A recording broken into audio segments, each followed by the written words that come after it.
अगर आप सुनसान रास्ते में एक चुड़ैल को देखें तो आप क्या करेंगे?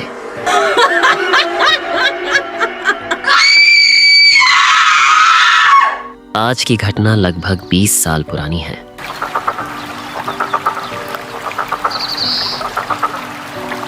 दिन के समय नागदह का जंगल शांत और सुंदर लगता है।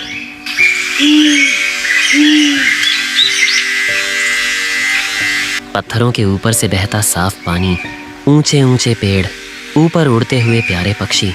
हाइकिंग के लिए आने वाले लोग हंसते खेलते फोटो खींच रहे होते हैं। वे लोग रात होने से पहले ही समय पर लौट जाते हैं।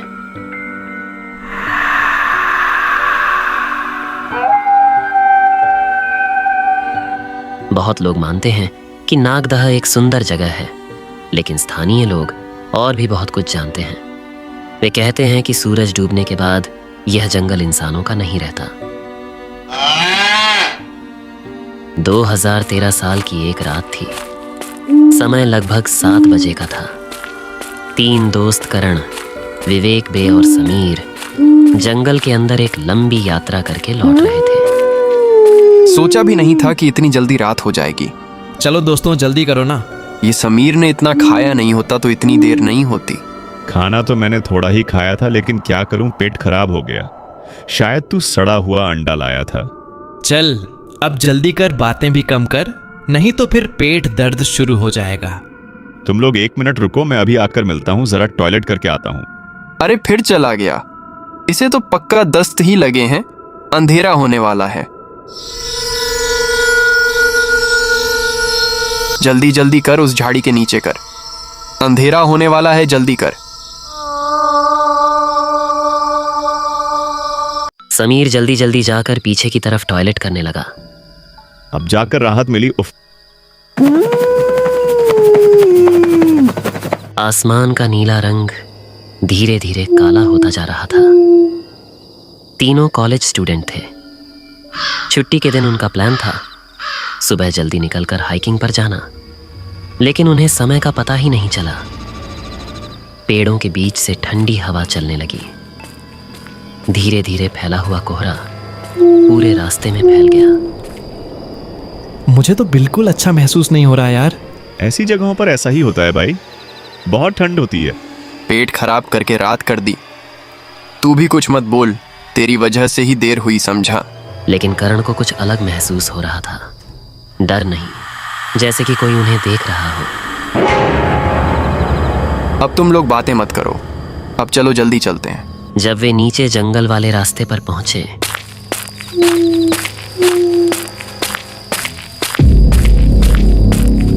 तब तक जंगल अचानक बहुत शांत हो चुका था। न पक्षियों की आवाज, न कीड़ों की। उन्हें अपने चलने की आवाज बहुत तेज लग रही थी। चलते चलते करण ने रास्ते से थोड़ा दूर किसी को खड़े हुए देखा। दोस्तों आगे देखो, कुछ है। उन्होंने देखा एक औरत जो लाल कपड़े पहनकर खड़ी थी, जैसे कोई विधवा औरत हो। उसके लंबे काले बाल खुले हुए थे और वह उनकी तरफ देख रही थी। दोस्तों इस समय भी यहाँ कोई होता है क्या? शायद यहीं आसपास की कोई होगी। वे लोग धीरे धीरे आगे बढ़े। जैसे जैसे वे पास गए, करण को एक अजीब सा एहसास हुआ। उस औरत के खड़े होने का तरीका सामान्य नहीं था। वह बहुत सीधी खड़ी थी, बिना हिले हुए। ऐसा भी लग रहा था कि वह सांस भी नहीं ले रही और ना ही उसके आसपास की घास हिल रही थी। तीनों उस औरत के सामने जाकर खड़े हो गए। दीदी, क्या आपको किसी मदद की जरूरत है? उस औरत ने कोई जवाब नहीं दिया। वह औरत हिली भी नहीं।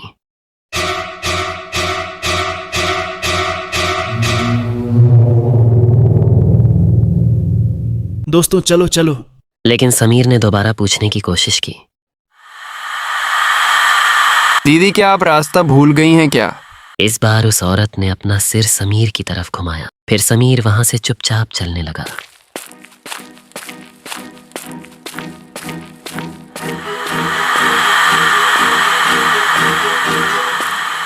समीर को जाते देखकर करण और विवेक भी घबरा गए और उसके पीछे पीछे चलने लगे।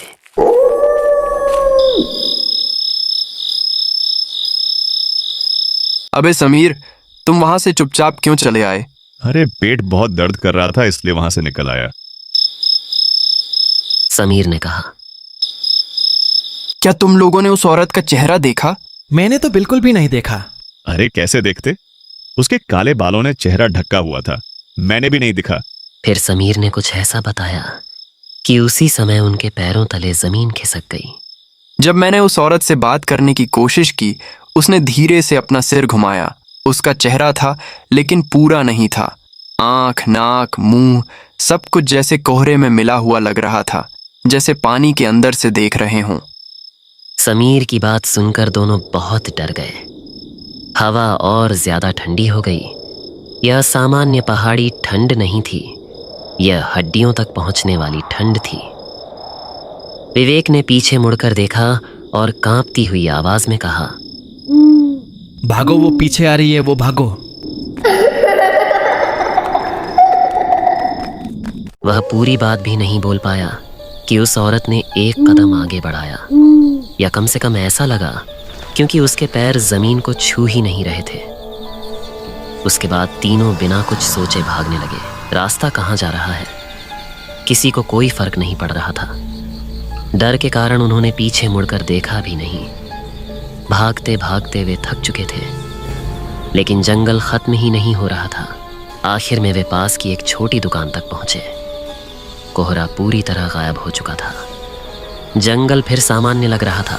न वहां वह औरत खड़ी थी, न कोई सन्नाटा। उन्हें डरा हुआ देखकर दुकानदार ने पूछा, क्या हुआ बच्चों, क्यों डर रहे हो? करण ने उस सफेद औरत के बारे में बताया। तब दुकानदार ने कहा कि उस जंगल में ऐसी घटनाएं होती रहती हैं। जो लोग भी रात में जंगल जाते हैं वे आत्माएं देखते हैं।